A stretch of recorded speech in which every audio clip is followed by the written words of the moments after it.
Hello friends, हमारा next class है class number 11 नाव और दारा। सीटी मेंस और ग्रुप डी के लिए है ये क्लास। आओ स्टार्ट करते हैं। सबसे पहले नाव को आपको पता है कि नाव क्या होती है। नाव ये रही। और दारा का मतलब ये क्या है, पानी, यानी कि इस पानी को ही क्या बोला है, दारा। ठीक। तो जो हमारा कंसेप्ट है वो इसी पे बेस चलेगा, नाव पे और दारा पे। तो पहला कंसेप्ट है शांत जल या शिथिल जल में मोटर बोट की गति। मोटर बोट दारा बोले की गति तो x किलोमीटर मानेंगे इसे, x किलोमीटर प्रति घंटा। ये क्या है, मोटर बोट, यानी कि शिथिल जल, यानी कि पानी क्या है, ठहरा हुआ। अगर पानी ठहरा हुआ है तो ये अपनी गति से चलेगी तो उसे क्या मानेंगे, x किलोमीटर प्रति घंटा। ठीक। शांत जल बोले और शिथिल जल बोला जाएगा आपको क्वेश्चन में, तो आपको x मानना है वो। ठीक। नेक्स्ट है दारा की चाल। दारा किसको बोला गया है, इसका कलर चेंज कर लेते हैं, 1 मिनट। ये दारा किसको बोला गया है, y किलोमीटर नहीं, दारा यानी कि इस पानी को बोलेंगे पानी यानी कि दारा। इस दारा को क्या मानेंगे, y किलोमीटर। नाव को क्या माना था, शिथिल जल में नाव की चाल क्या मानी थी, x किलोमीटर। नेक्स्ट कंसेप्ट है दारा के अनुकूल बोले, अनुप्रवाह बोले तो नाव की चाल है।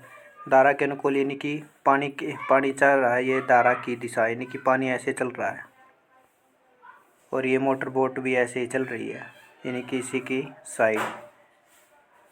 तो इसकी स्पीड क्या हो जाएगी, x प्लस वाई, यानी कि अगर पानी भी अपना जो है लगाएगा इस पे स्पीड और मोटर बोट की गति।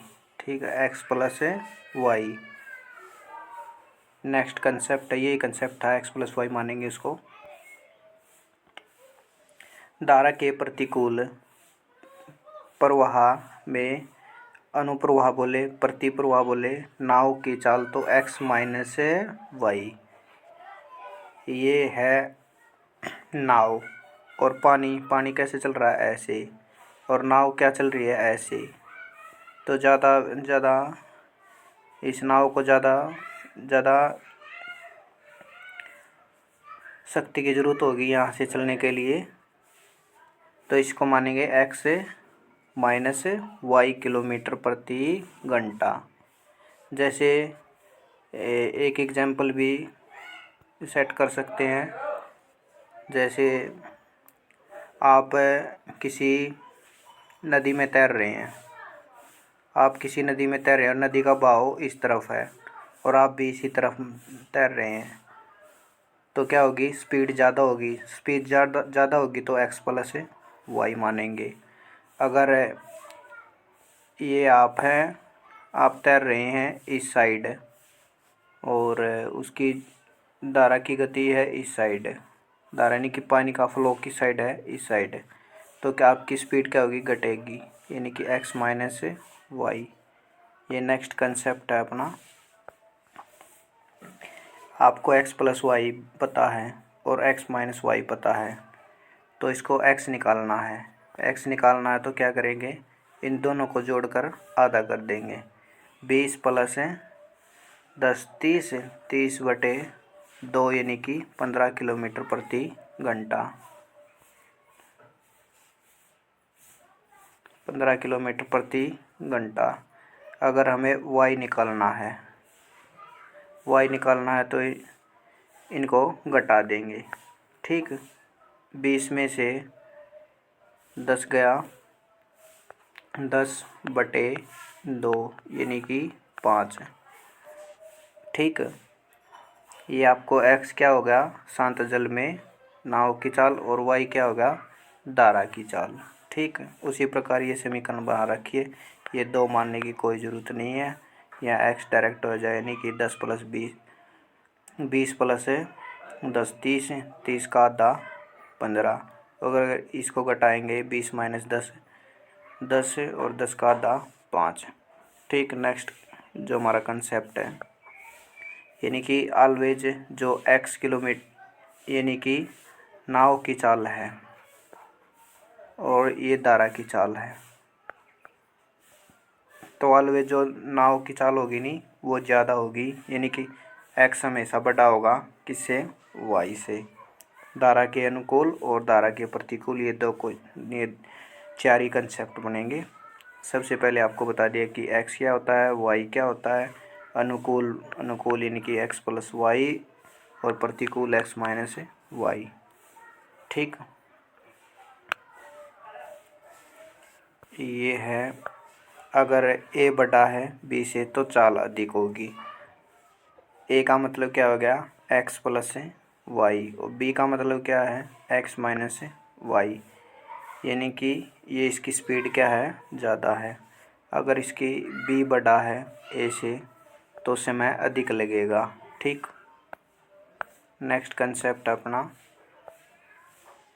धारा अनुप्रवाह प्रतिप्रवाह नाव की चालों का अनुपात क्या होगा यानी कि चालों का अनुपात यानी परसेंट, ये क्या p मान लिया यानी इसका रेशो, तो ये x + y बटे x - y।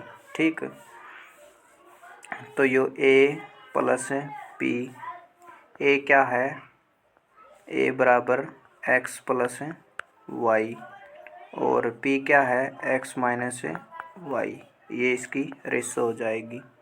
ठीक, नेक्स्ट कंसेप्ट अपना नाव की गति और धारा का प्रवाह यानी कि बोट की स्पीड और and the effect of stream. ये एक व्यक्ति जो धारा की दिशा में x किलोमीटर प्रति घंटा की गति से नाव चला रहा है यानी कि धारा की गति क्या है y है। धारा की दिशा यानी कि अगर ये जाएगा तो x + y की स्पीड से, अगर वापस आएगा तो इसको मानेंगे x - y की स्पीड से। ठीक, यही कंसेप्ट था। नेक्स्ट कंसेप्ट है शांत जल में नाव की चाल बनाम धारा की चाल। ठीक, शांत जल में नाव की चाल, शांत जल में क्या मानी थी x किलोमीटर प्रति घंटा और धारा की चाल क्या थी y किलोमीटर प्रति घंटा, यानी कि हमेशा x क्या होगा बड़ा y से, जो आपको मैंने पहले बता दिया। इसने ये बोला शांत जल में नाव की चाल धारा की चाल से 6 किलोमीटर अधिक है। 6 किलोमीटर अधिक का मतलब क्या मानेंगे x माइनस यानी कि x - y बराबर 6 किलोमीटर, ये इक्वेशन सेट कर लेंगे। x - y बराबर 6 किलोमीटर प्रति घंटा, अंत x क्या होगा y + 6। ठीक, y + 6 मान लेंगे। इसका मतलब अधिक बोले तो अंतर का मतलब घटा। ठीक, नेक्स्ट कंसेप्ट अपना आए जाए कंसेप्ट, जो आपको ट्रेन में भी पहले मैंने ट्रेन की जो क्लास हुई थी उसमें भी ये कंसेप्ट बता दिया था। ये स्पीड क्या है, ये S1 की स्पीड से जाता है और S2 की स्पीड से वापस आता है।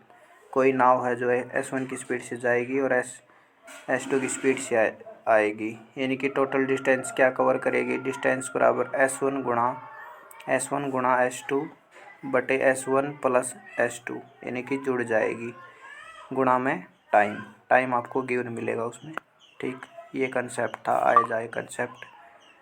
ये हमारा नेक्स्ट था, अगर ये यहाँ से जाता है x + y की स्पीड से नाव चलती है और ये यहाँ से जाता है x + y की स्पीड से नाव चलती है, तो ये क्या होगा, ये इनका घट जाएगा। सेम डायरेक्शन में जा रहे हैं दोनों तो ये घट जाएगा। S1 तो डिस्टेंस क्या होगी S1 गुणा S2, S1 - S2 change in time यानी कि कितना टाइम लगेगा इसमें।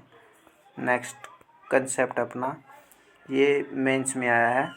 अगर ये जाता है x प्लस वाई की स्पीड से और वापस आता है x माइनस वाई की स्पीड से, यानी कि 2 बार आता है, यानी यहाँ से फिर जाएगा और फिर वापस आएगा, यानी कि 2 बार बोला, यानी 2 टाइम्स आपको बोला लगेगा। यानी कि टोटल टाइम क्या होगा, डिस्टेंस अपॉन स्पीड, स्पीड क्या है x प्लस वाई की स्पीड से जाता है, डिस्टेंस x माइनस वाई की स्पीड से आता है, टाइम क्या होगा 2 dx बटे x square minus y square. ठीक, ये इम्पोर्टेंट कॉन्सेप्ट है बहुत ही ज़्यादा। ठीक, मेंस में आया 2022 में, CGL में आए CGL, और इसी का यूज करके जो हमारे क्वेश्चन है वो बनेंगे। Thank you for watching. जो नेक्स्ट क्लास होगी, जो PYQ हैं HSC के ऑल कंप्लीट आपको कराएंगे ट्रिक्स के साथ। एक बार कोई रिवीजन मार लेते हैं। सबसे पहले आपको बताया है कि नाव की चाल क्या मानेंगे, x किलोमीटर प्रति घंटा, और दारा की स्पीड क्या मानेंगे, y किलोमीटर प्रति घंटा। अगर अनुप्रवाह चाल है यानी अनुकूल है तो x प्लस वाई मानेंगे। अगर